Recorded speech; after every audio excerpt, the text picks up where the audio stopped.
शिक्षा के क्षेत्र में ऐसे वेल्ले बहुत ही कम होते हैं जो अपनी अद्भुत पहचान बताते हैं।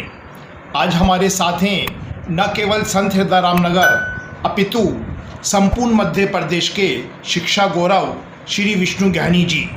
अगर ये कहा जाए तो अतिशयोक्ति नहीं होगी कि उम्र हौसलों को आगे टिकती नहीं है। अगर हौसलों में उड़ने का जज्बा हो तो हौसले एक दिन आसमान छू ही लेते हैं। इस सार को चरितार्थ किया है भोपाल के वरिष्ठ शिक्षाविद श्री विष्णु ज्ञानी जी ने। आइए हम चर्चा करते हैं विशेष तौर पर श्री विष्णु ज्ञानी जी से, जो अपने शिक्षा के संपूर्ण क्षेत्र में उन्होंने किस प्रकार से सेवाएं प्रदान की, उस संदर्भ में आप दर्शकों को बताएंगे एवं वर्तमान शिक्षा प्रणाली में जिस तरह से नए परिवर्तन आ रहे हैं उसके संदर्भ में रोशनी डालेंगे। श्री विष्णु ज्ञानी जी। मैं संत शिरोमणि हृदय साहब का शिष्य हूँ। सिद्ध भगवत जी की प्रेरणा में तमाम स्कूल देख रहा हूँ। इस आदिवासी स्कूल मेरे जीवन का 7वां स्कूल है। मैं 55 साल से शिक्षा जगत से जुड़ा हूँ और उसके साथ मेरी आयु 85 साल होने जा रही है। और मैंने शिक्षा को कभी भी पेशा नहीं समझा, धंधा नहीं समझा, सेवा भाव से कार्य किया। मेरी मान्यता है कि पुण्य का कार्य है। गुरु बनना या शिक्षक बनना अगले जन्म का कोई कर्म हुआ करता है, जिस कारण इस प्रकार का कर्म निस्वार्थ करने को मिलता है। आज यद्यपि शिक्षा के अलग अलग क्षेत्र हो गए हैं, व्यवसायीकरण हो गया है, बड़ी बड़ी मिशनरी स्कूल चल रहे हैं, इंग्लिश का बोलबाला हो रहा है, परंतु फिर भी कोचिंग सेंटर्स बड़े बड़े चल रहे हैं। परंतु यहाँ तक संस्कारों की बात है, संस्कार वहाँ से ही मिलते हैं स्कूल से। वो स्कूल वो दे सकते हैं जो किसी महापुरुष, साधु संतों या किसी मिशनरी या किसी अच्छी ऑर्गेनाइजेशन के माध्यम से चलते हैं। तो वहाँ बच्चों को सब प्रकार की एक्टिविटी मिलती है, उसका सर्वांगीण विकास होता है।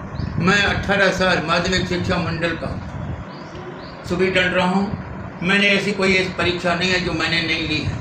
लाखों बच्चों को परीक्षाओं में पहुँचाया होगा। मेरी ये मान्यता है कि ये पुण्य का धंधा है। इसको यदि हम सेवा भाव की दृष्टि से देखें तो इससे समाज को, देश को निर्माण में योगदान देंगे ही देंगे।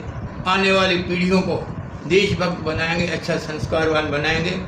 इसीलिए मैं शिक्षा जगत से लंबे समय से जुड़ा हूँ और आज भी ये शिक्षा रूपी संस्थान का कार्य करता हूँ। मेरी इच्छा है अंतिम सांस तक मैं शिक्षा जगत से इन बच्चों के बीच में जुड़ा रहूँ। कि मेरी मान्यता है कि बाल गोपाल जो है ये भगवान का रूप है। इनकी जो कोई सेवा करेगा इनको निश्चित रूप में उसका फल मिलने वाला है। इसलिए जो भी शिक्षा जगत से लोग जुड़े हैं, मैं सबसे निवेदन करने जा रहा हूँ, तो कृपया इसको पेशा मत बनाइए। ये शिक्षण कार्य युगों युगों से चलता रहा है। पहले गुरुकुल हुआ करता, शिक्षा जगत के स्कूल में हर एक को पढ़ना पड़ता है, पाठशालाएँ आश्रम में हर एक को आना ही पड़ता है।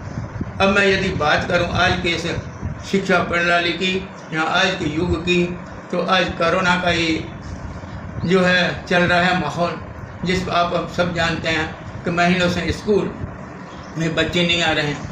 और ऐसा मुझे लगता है कि लंबे समय तक भी बच्चे स्कूलों में नहीं जुड़ेंगे।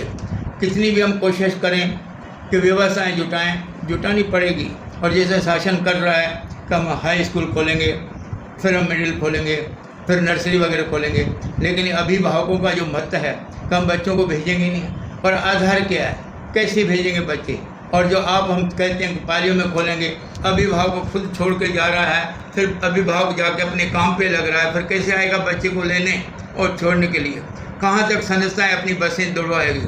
तो ये सब मिला के देखा जाए कि व्यवहार का इतना नहीं है जितना हम इंटरनेट की बात करते हैं।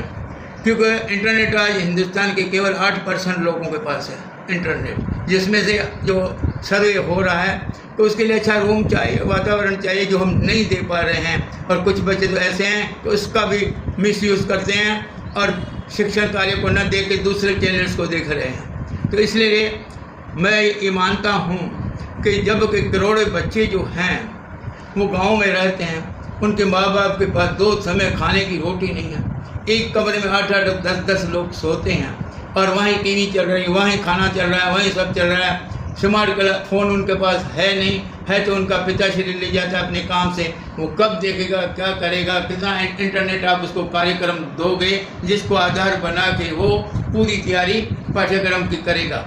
ये सब देखा जाए तो कहने की बातें हैं। हिंदुस्तान में ऐसी पोजीशन नहीं है कि इंटरनेट के लिए स्मार्ट क्लासेस चाहिए, स्मार्ट रूम चाहिए और उसके लिए कंप्यूटर चाहिए और लैपटॉप वगैरह तमाम सुविधाएं चाहिए। मैं इस तकनीक का स्वागत करता हूँ, आधुनिक तकनीक का, लेकिन आर्थिक हालातों को देखते हुए माँ बाप अनपढ़ हैं, अभी भी करोड़ों बच्चे स्कूलों में नहीं जा रहे हैं, तो ये इतना सफल नहीं हो पा रहा है। तो मेरे की मान्यता है क्लासरूम की पढ़ाई क्लासरूम की होती है, स्कूल की पढ़ाई स्कूल की होती है। प्रयास करें कि बच्चे को स्कूल में आने के लिए ज़्यादा प्रेरित करें, अभिभावकों से संपर्क करें, उनकी काउंसलिंग करें, शासन के साथ मिलके आपस में बैठ के एक ऐसा कार्यक्रम बनाएं जिससे बच्चों का, अभिभावकों का, हमारा इस प्रकार के सुझाव हैं जिससे कुल मिला के का इस शिक्षा की प्रणाली में कुछ सुधार हो। बाकी हम इंटरनेट देंगे, दूसरी सहूलतें देंगे, तो मैं मानता हूँ कि इसका पूरा लाभ बच्चों को नहीं मिलेगा, क्योंकि ये इंटरनेट जाएगा ही नहीं गाँव तक। अब जो हम CB की बात करते हैं या और जो इंस्टीट्यूशनों की बात करते हैं, CB जितना इंडिया के अंदर है बच्चों को बिठाता है 10-12 से ज़्यादा, तो एक बोर्ड बच्चों को बिठाता है। ऐसे बोर्ड देखिए पूरे हिंदुस्तान में कितने हैं, करोड़ों बच्चे, वो कहाँ से आते हैं, गाँव से, सरकारी स्कूलों में। अब इस प्रकार की इंटरनेट की व्यवस्थाएं सरकारी स्कूल में कहाँ से दोगे, टीचर्स कहाँ से इंटरनेट लाएगा, कहाँ तक पढ़ाएगा। तो अब मेरी मान्यता है कि इसमें शासन को, संस्थाएं जो स्कूल चलाती है उनको, शिक्षा जगत के बड़े बड़े विद्वान उनको, सबको मिलकर कुछ ऐसी रास्ता निकालना चाहिए, ऐसी सुविधाएं जुटाना चाहिए जिससे बच्चे का भविष्य सुधरे और अभिभावकों का भला हो, संस्था और इस देश में आने वाली पीढ़ियों को हम इस ऐसी शिक्षा दें जो वास्तव में शिक्षा हो। भाऊ जी, अपने परिवार के संदर्भ में थोड़े आप रोशनी डालेंगे? ऐसा है, संतों ने मुझे कहा था, एक बार मैं स्कूल खोलने जा रहा था, संतों ने बोला आप स्कूल मत खोलो, तुम समाज के लिए पैदा हुए हो, ये शिक्षा का पुण्य का कार्य है, तुम इसी कार्य में जुट जाओ और समाज की और संस्थाएं खोलो और शिक्षा को पेशा मत बनाओ।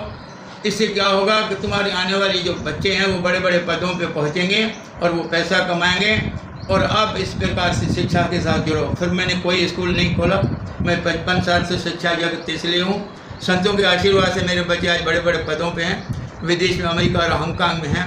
इसलिए मैं मानता हूँ कि ये बड़ा पुण्य का काम है। मैं भगवान से प्रार्थना करता हूँ भविष्य में मुझे बनाओ तो शिक्षक बनाना। धन्यवाद, धन्यवाद भाऊ जी।